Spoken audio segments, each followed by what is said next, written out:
warahmatullahi wabarakatuh. Bertemu lagi dengan kami kelompok 6 kewirausahaan. Kali ini kita akan membahas mengenai pemasaran. Baik, langsung aja kita mulai podcast kali ini. Langsung saja saya akan bertanya tentang apa sih pemasaran menurut pandangan kalian.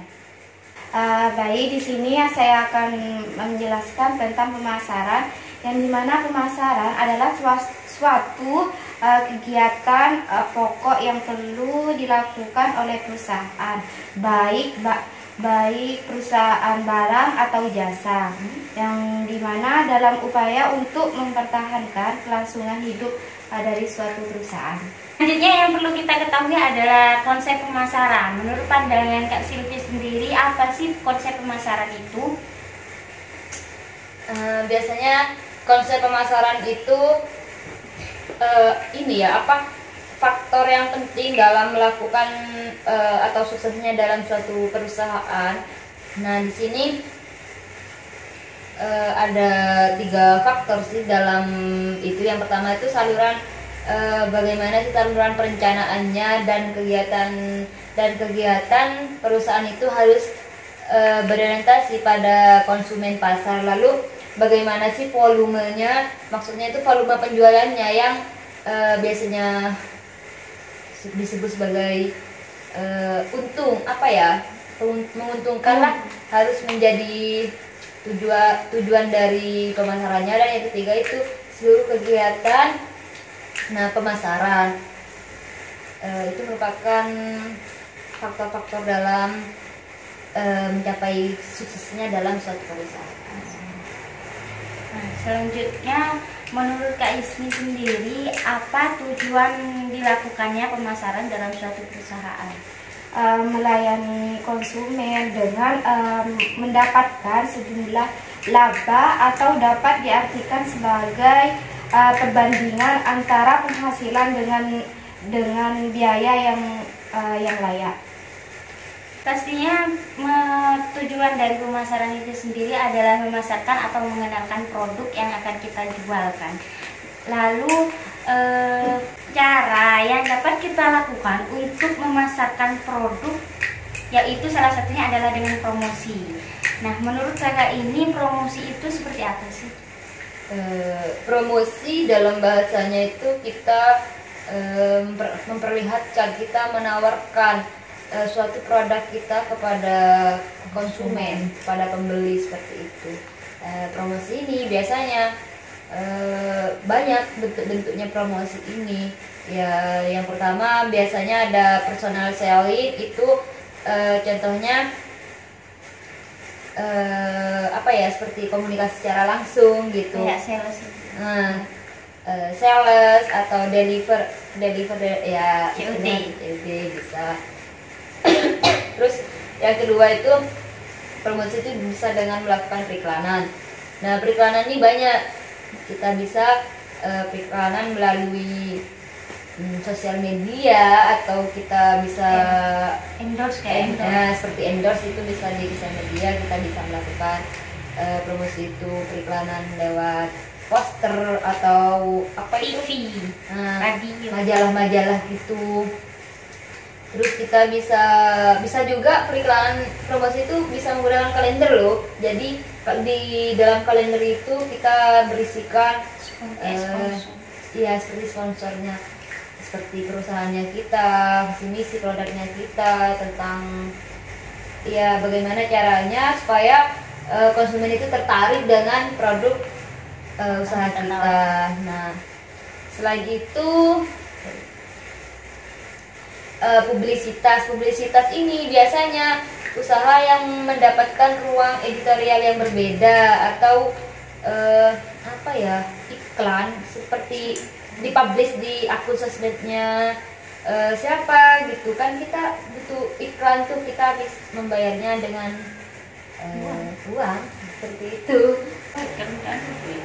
Setelah itu ada promosi penjualan, di mana promosi penjualan ini bagaimana sudah dirancang untuk menghasilkan menghasilkan tindakan yang spesifik. Maksudnya itu promosinya itu mungkin berkontribusi dalam membangun kesadaran atau sikap yang menguntungkan terhadap suatu produk. Nah, ya. Kelihatan ya. Di mana promosi penjualan ini ya pastinya memiliki tujuan ya Kak ya. Biasanya itu untuk bagaimana tujuannya itu untuk menarik pelanggan baru atau mempengaruhi pelanggan untuk mencoba produk barunya kita nih supaya produk kita itu terkenal oleh kalangan masyarakat luas. Yang terakhir itu ada direct marketing. Direct marketing ini untuk mendekati pembeli. Jadi iklan itu seperti iklan tadi ya dijelaskan itu dapat memberitahukan seluruh Indonesia dan memengaruhi pelanggan ya Untuk intinya mencoba produk kita. iya dalam suasana apa ya, kita mengenalkan lah istilahnya. Nah, itu dia cukup jelas ya pemaparan dari Kak Silvi. Selanjutnya seperti yang sudah kita ketahui bahwa sekarang ini sangat amat maraknya toko-toko online, belanja online, bahkan pemasaran secara online.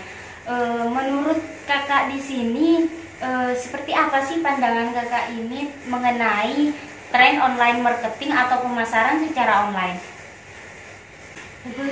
Tren online dalam marketing ini adalah salah satu momen yang dimana tepat untuk menyusun harapan-harapan atau revolusi yang baru bagi semua orang, tidak terkecuali bagi para pelaku bisnis online seperti itu.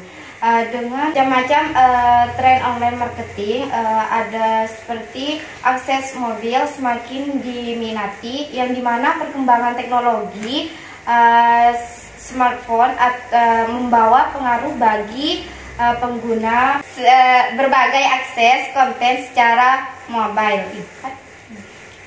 Yang dimana juga pertumbuhan konten marketing yang pesat. Berdasarkan studi yang dilakukan oleh konten marketing bermerek, diperkirakan konten marketing ini secara online akan mengalami pertumbuhan pesat dibandingkan dengan tahun-tahun sebelumnya.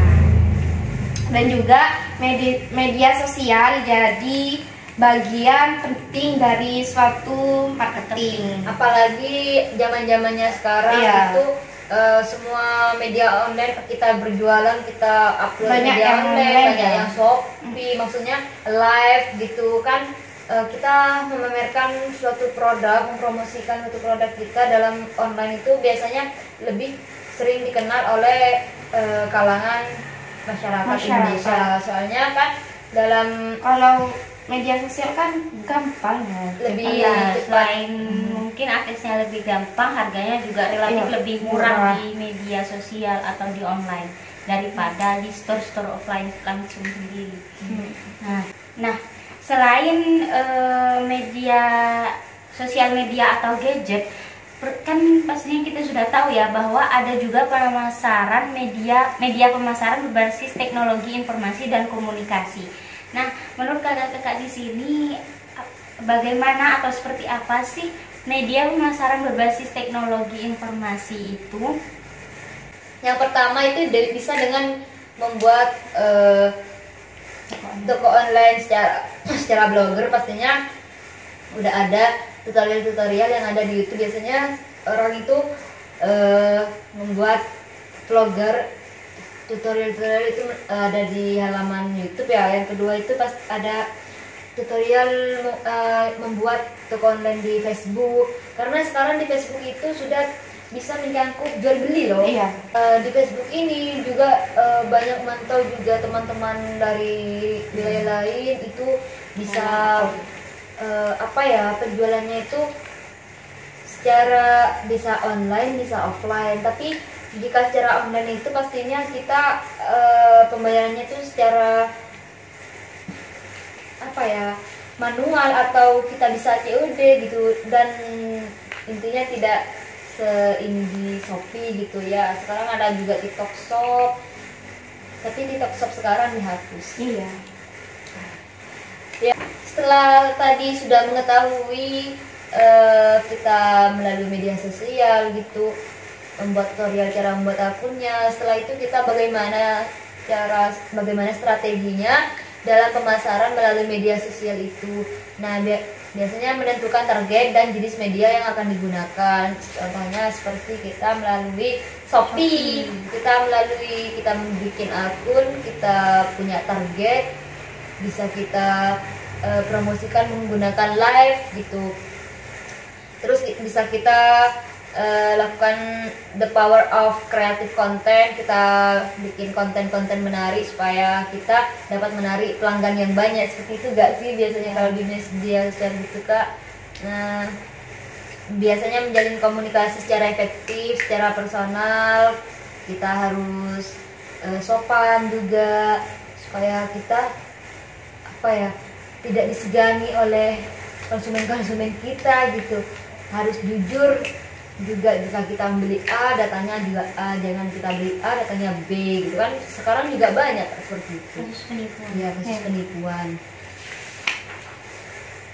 Terus selanjutnya kita bisa menggunakan jasa selebgram. Biasanya untuk yang terkenal kita bisa membayar selebgram untuk mempromosikan produk kita supaya produk kita itu terkenal di wilayahnya tersebut. Biasanya banyak di review-review TikTok Shop itu kita dibikin konten oleh selebgram dan kita tahu, oh ternyata toko di situ, di sebelah situ ya gitu. Jadi mungkin bisa membantu dalam pengenalan produk kita dan bisa memenuhi target yang kita mau.